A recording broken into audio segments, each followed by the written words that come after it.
Pemerintah Kota Palembang selenggarakan upacara pelepasan atlet woodball bertempat di Balai Kota Palembang pada 5 Juli 2017. Pelepasan ini dilakukan sebagai bentuk apresiasi pemerintah Kota Palembang terhadap dunia olahraga di Sumsel khususnya Palembang. Selain itu, pelepasan ini juga sebagai bentuk dukungan kepada para atlet woodball yang akan berlaga di kejuaraan nasional woodball di Kota Semarang yang berlangsung pada 6 hingga 12 Juli 2017.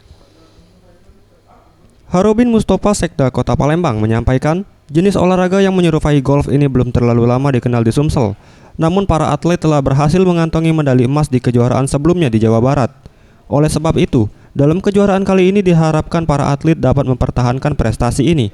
Karena sebagai salah satu sumbangsi para atlet, mengingat Palembang adalah salah satu tuan rumah Asian Games 2018. Woodball ini belum terlalu lama ya. Tapi alhamdulillah atlet-atlet kita yang dibina oleh Ibu Suna dari provinsi, ya ini sudah di Jawa Barat kita sudah mendapat emas. Nah, artinya kita sudah berjuang. Saya minta ini pertahankan. Ia menambahkan untuk para atlet yang berlaga ini, pemerintah Kota Palembang akan terus memberikan dukungan dan memberikan bonus yang disesuaikan dengan keuangan daerah jika berhasil mempertahankan prestasinya.